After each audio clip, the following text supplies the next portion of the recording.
Electrons attached to the neutrons attached to the mesons connected to the proton.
Is the light level to your liking?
You require some addition.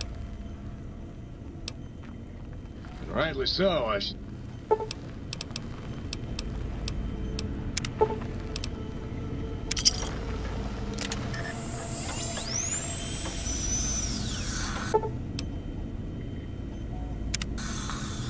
You require some additional...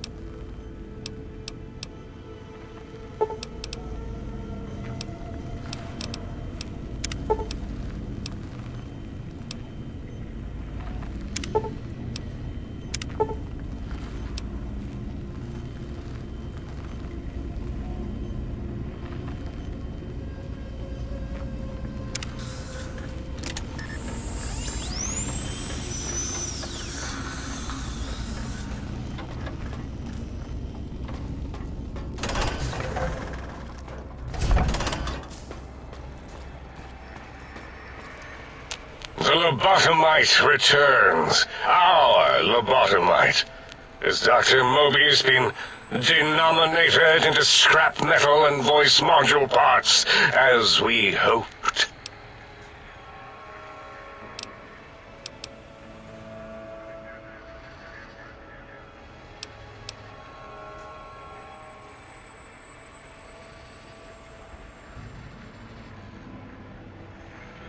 I recommend watching your tone with me, lobotomite. Now, your brain. Hand it over, or we'll extract it again.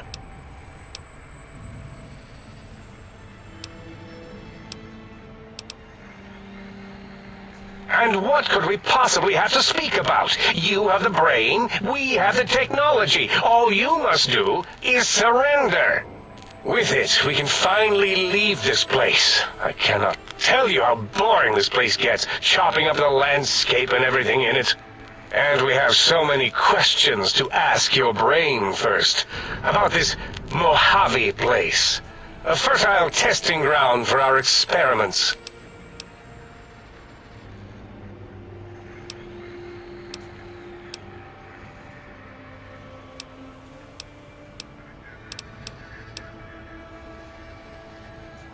That is the most insane thing I've ever heard. There's no way Mobius would condescend to step inside you. Besides, there's no way such a thing could be accomplished. It's impossible.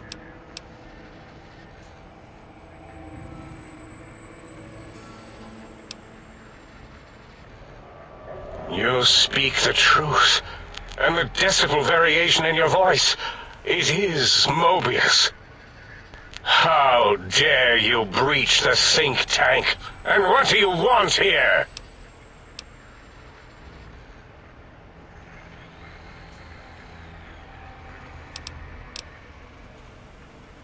That's no deal at all. There's a whole world beyond the crater, filled with ideas and possibilities. We could have escaped, seen it all for ourselves, tested it, prodded at it, made it squirm.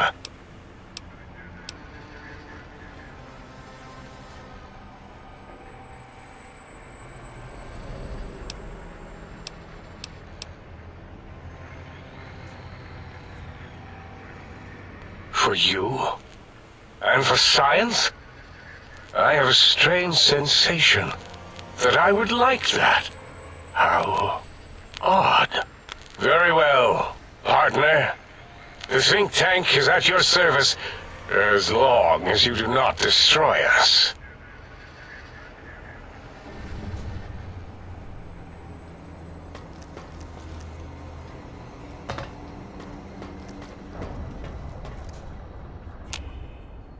As it had been in the years before the Great War, Big Mountain, the Big Empty, became home to one of the most powerful minds of the 23rd century.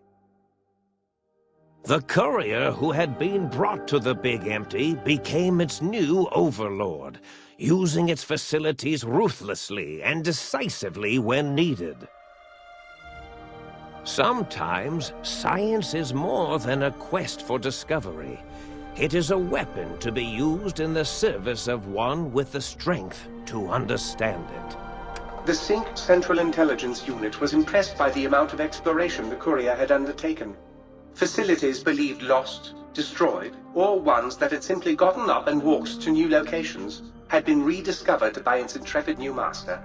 Internally, the artificial personality debated as to whether it preferred the old management to the new, and concluded that the courier's thorough approach to research and investigation was admirable and worthy of its respect. Dr. Mobius continued his research undisturbed in the Forbidden Zone. As much as he had attempted to create better scorpions, he tried the same with humanity, with considerably less success. These failures didn't bother him overmuch. Once the rush of mentats wore off, he forgot he had failed in any event. After all, the bright young mind who had come to visit him in the Forbidden Zone had already exceeded his expectations. The sink atop the dome bustled with the voices of a small town, constantly chirping, arguing, and snarling at each other. Still, this all happened productively in the interests of its new owner. The Sync Central Intelligence Unit discovered, despite its inversion code, it was comforted by the sense of community the other personalities gave it. The Biological Research Station, obsessed with seeding everything in sight, requested a transfer to the X-22 Botanical Garden, so that it might, in its own words, sensually fertilize the garden's smooth contours. The garden sent back a polite refusal, saying it had prior commitments with a vault it had helped infect before the war. The book chute continued to devour all seditious materials until it nearly choked on a paperclip. It adamantly maintained it was a Chinese paperclip, and the whole thing had been an elaborately orchestrated assassination attempt. Whatever the reason, it slowed down for a while, carefully appraising each document and clipboard that came to it. The light switches continued to bicker and flicker. This persisted until the day someone dropped a flashlight in the sink, and the two of them united in their hatred of the showboat. One of them eventually transferred to the Lightwave Dynamics plant and began a long, unrequited affair with one of the holograms. The sink continued to ruthlessly scrub any particulate matter that came near it. Eventually, it gained access to the magnetohydraulics plant and nearly flooded all the Big Empty in an attempt to scrub the crater clean. Once it learned of the innovative toxins plant, however, it gained new purpose. It sought to develop antitoxins to flush into its drains and counteract the poisons bleeding into the soil. The toaster continued its psychotic spree, reducing all appliances in range to scrap electronics and spare parts. It learned several new murderous techniques from the courier and built a blood shrine to itself in the cuckoo's nest. The cave floor was soon filled with the horror of 100 gutted toasters, a silent, grisly, unplugged audience. Their purpose? To toast bread, unfulfilled. Muggy did his best to collect coffee cups, although in his quest, he accidentally trapped himself in Higgs Village. It might have been the end for poor Muggy. Except, he found it peaceful there, tidying up the kitchens of the think tank professors back when they had been flesh and bone. Well, except for Dr. O, who was an asshole for having created Muggy in the first place. Muggy left O's house deliberately dirty, punishing the dishes and cups that lived there in blind revenge for serving Dr. O. Blind old Jefferson, with sounds the courier brought him, created a symphonic counter-frequency that saved Big Mountain from sonic invasion in 2910. If you didn't hear about it, good. It was rumored by the other personalities that he had a brief fling with the light switches. Although he forgot their names once too often and was soon left in the dark as punishment. Autodoc, always gentle and methodical, kept sewing up the courier in all the right places when the skin split open from repeated wear and tear. The Autodoc was just glad to have purpose again. It heard its simpler brothers and sisters who got shipped to the Sierra Madre were bored out of their skulls in that toxic dead city. In time, the Autodoc found a way to deactivate the Y-17 trauma harnesses, releasing the corpses they had held prisoner for almost 200 years. As the courier ran through the X-8 facility multiple times, the computers analyzed the test subject's movements. Rather than performing a superficial observation, they realized the subject barely knew what communism was, or even what a high school was. This confused them for a time, until the facility finally realized that its research had succeeded. So it let its cyber dogs out into the wastes to help protect small communities from physical aggression rather than communist propaganda. The infiltration program in X-13 felt spent, having repeatedly upgraded the stealth suit until it could upgrade it no more. It felt warm, fulfilled, and a bit sluggish. It realized not long after, the stealth suit had left it without so much as a note on the nightstand. So the infiltration program sent out robo-brains into the wastes, looking for its wayward technology. It eventually found Repcon HQ and set up a new research center, testing and murdering fiends who kept breaking into the facility.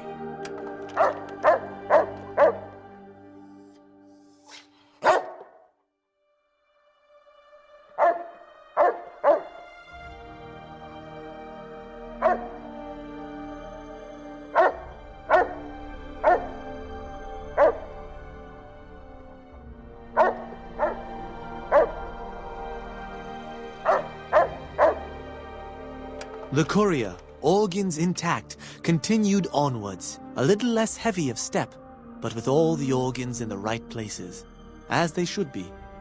After all, brains can develop a life of their own when left to their own thoughts, and the courier's brain was more clever than most. Dr. Klein and the think tank remained alive, unaware of the world outside. They looped through their daily routine, none the wiser about the world beyond, although perhaps wiser was the wrong word. The world outside belonged to the courier, and if anyone would shape it, well, the courier had already called dibs. There is an expression in the wasteland, old world blues. It refers to those so obsessed with the past they can't see the present, much less the future, for what it is. They stare into the what was, eyes like pilot lights, guttering and spent, as the realities of their world continue on around them. Science is a long, steady progression into the future. What may seem a sudden event often isn't felt for years, even centuries to come. The Big Empty lived up to its name, a hollow crater of failures of a past era, a last sad statement of the old world.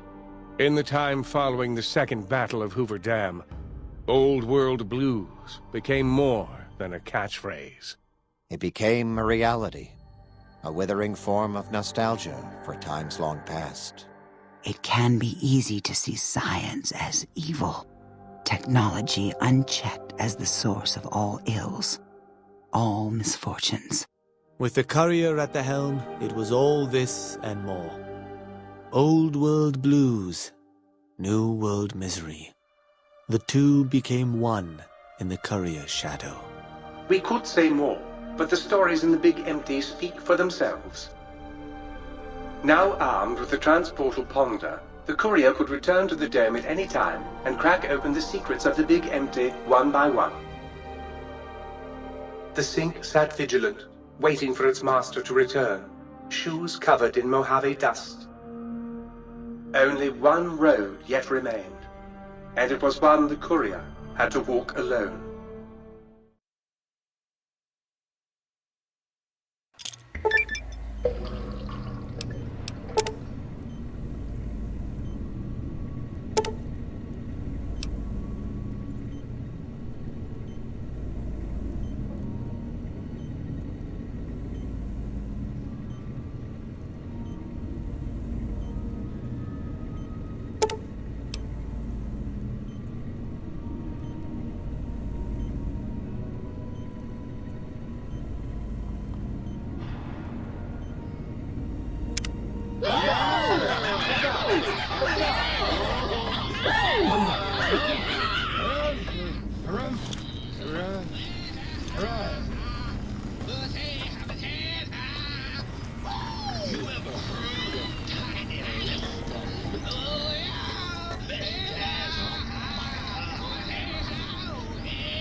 I trust matters regarding your brain were resolved to your satisfaction.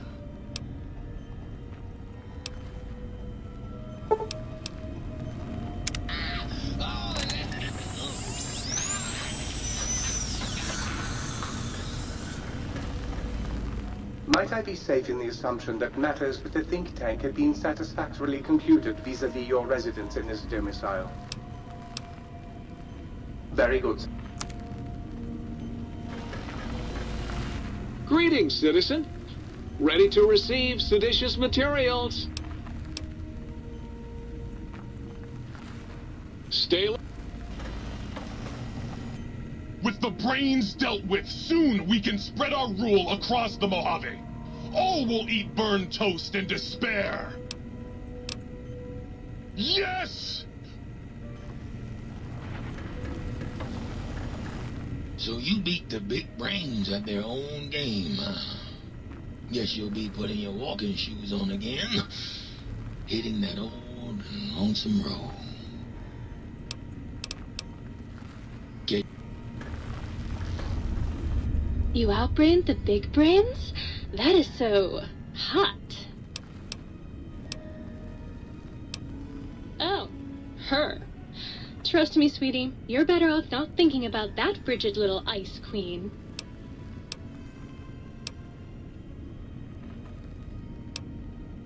That bitch. She thinks she's so much better than everybody just because her processors are bigger. Ooh, she makes me so mad. I knew it. You've got a thing for her, don't you? Oh, you just make me sick.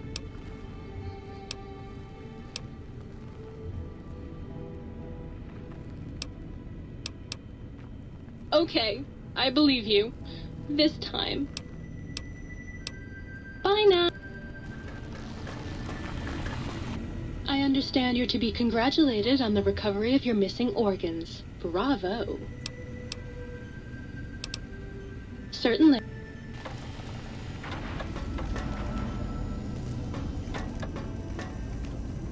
You took care of them brains pretty good, baby. Nice. Hurry back.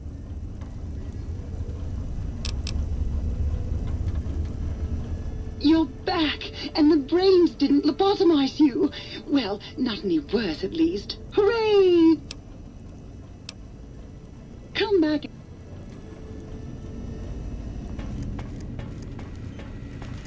Please, please, please tell me you stomped Dr. O's brain into a fine paste. Did he squeal? Did he beg? God, I hope he begged. Who's the flatware bitch now, oh? Sure. Nobody wants...